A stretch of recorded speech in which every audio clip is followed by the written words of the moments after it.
is Dr. Sridhar back to you with another video session on some of the problems related to three-phase induction motor.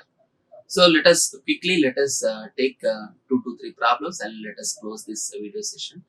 A three-phase 20 horsepower, 208 volts, 60 Hz, 6-pole bi-connected induction motor delivers 15 kilowatt at a slip of 5%. So this is the data they have given, and let us calculate what is the synchronous speed, rotor speed, frequency of rotor current. Of course, this is a very important problem and simple problem, and with this problem we can also elaborate the use of the calculation of the frequency of rotor induced EMF, because while we are talking about associated theory, we said that iron losses in the rotor conductor or rotor segment can be ignored because of the frequency. So frequency of reversal is very slow or very low. Because of this, iron losses could be ignored in the rotor section. So with this simple problem, again we are going to highlight what is the supply frequency and how much the rotor frequency it could be. So we made one statement that the rotor iron losses could be ignored. Whether the statement is correct or not, we can also prove with this simple problem. So synchronous speed, the formula is 120 into F by P. So 120 into F is equal to supply frequency. Now they have given it is 60 Hz to the number of poles are nothing but the 6 poles. So that speed is nothing but 1200 RPM. So rotor speed is nothing but 1 minus S into NS. So these are the standard formulas available for us. 1 minus slip, they have given it is 5%. So 1 minus 0.05 into synchronous speed is 1200. So this will be 1140 RPM. So this is nothing but the rotor speed. That is our second bit. So third bit is frequency of rotor current. That is frequency of rotor current or rotor electrical quantities are nothing but the slip times the frequency. So slip is 0.05, frequency is nothing but the 60 Hz. So that slip frequency or rotor current frequency, rotor induced EMF frequency is nothing but the 3 Hz. So where is 60 Hz, where is 3 Hz? You can imagine the value. So that's why generally rotor iron losses are negligible as compared to the starter iron losses. So let us take one more problem, that is a 3-phase 460 volts 100 horsepower 60 Hz 4-pole induction machine delivers a rated output power at a slip of 0.05. This can be stated as a slip of 5%. So determine the synchronous speed, motor speed, frequency of the rotor current and slip speed. Only the additional thing here it is, they have given 4-pole, that is a one thing as compared to our previous problem. In the previous problem they have given 6-pole, here it is 4-pole, and additionally they have asked us to calculate the slip speed. Slip speed is nothing but slip times the synchronous speed. So S into NS is nothing but the slip speed. So that is 0.05 into here synchronous speed in this problem, this is 1800 RPM, because the poles earlier it was 6, now it is 4. So see, the number of poles reduced also increases the synchronous speed. So that is 1800 RPM, and finally the slip speed is nothing but the 90 RPM. So slip speed is nothing but that much of difference you can see between the rotor speed and the synchronous speed. So if that rotating magnetic field is rotating with 1800 RPM, that rotor it will be rotated very close to that, that is 1710 RPM. So that small difference is there, that is because of the slip speed. So one more problem, let us discuss with the efficiency calculations and output power. A 480 volts 50 horsepower 3-phase induction motor is drawing 60 amps at 0.85 power factor lagging. The starter copper losses are 2 kilowatts and the rotor copper losses are 700 watts. The frictional loss is 600 watts and the core losses are 1800 watts.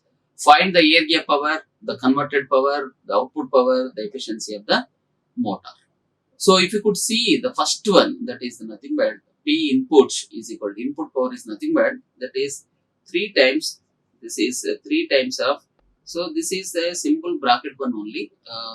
This is 3 times of terminal voltage 480 into 60 amps into power factor, that is 0.65. There is no square root, only it is the terminal value. 3 times of 480 into 60 into 0.85. So this is 42.4 kilowatt. So this is nothing but the input power.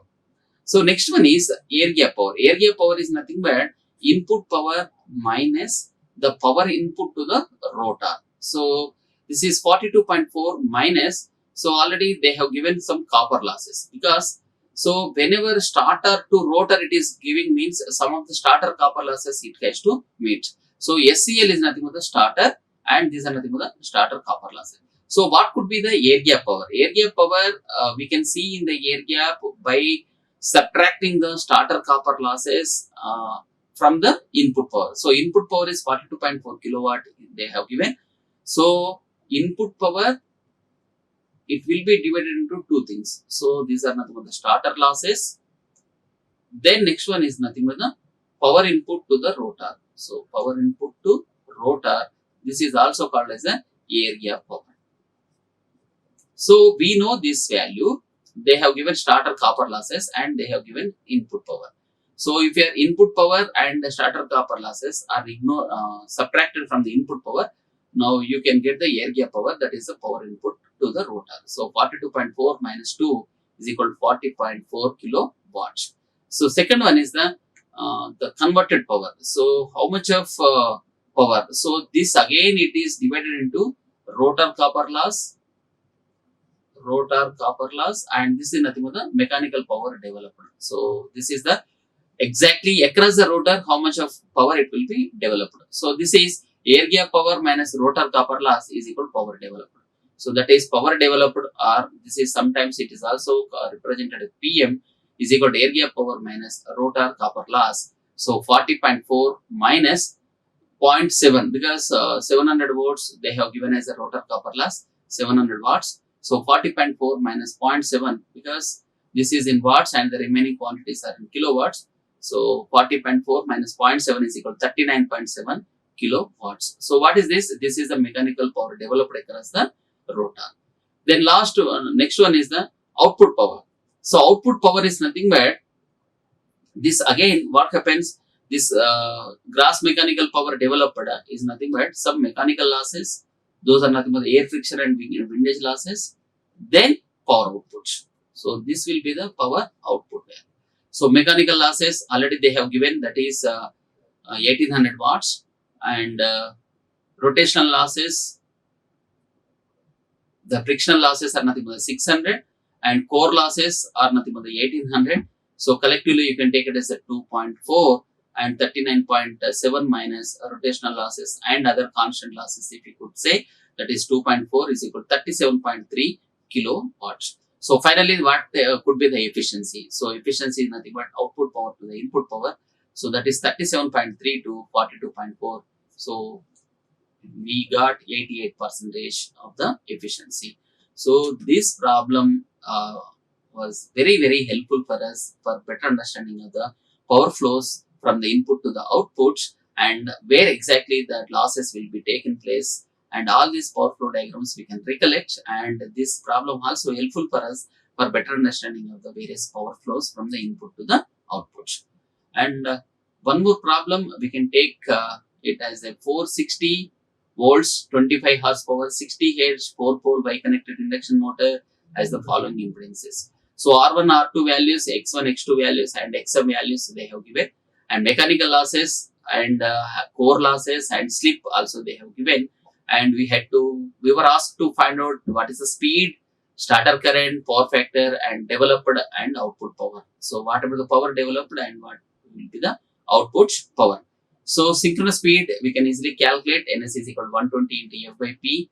So just only the problem here it is directly we have to substitute the parameters in the associated mathematical expression. Straight away we will get the answer. There is no logic, nothing, only we have to remember from the fundamentals what are the formulas, it will be useful for us.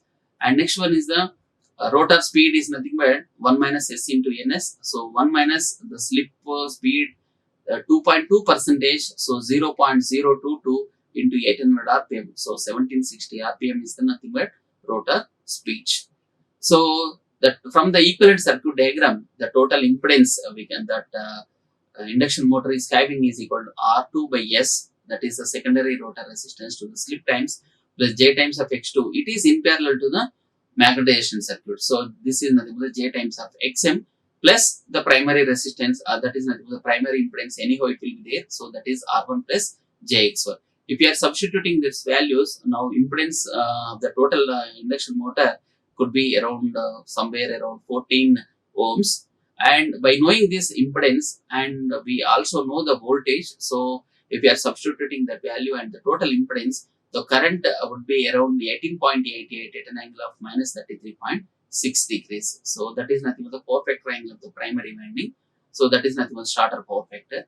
And next bit is the power factor. So straight away, the power factor is equal to cos of 33.6 is equal to 0.833 lagging. And last one is nothing but the input power. Of course, this is not the square root, only directly values only. So 3 into 480 into 18.88, that is nothing but the primary current. Just now we have calculated this.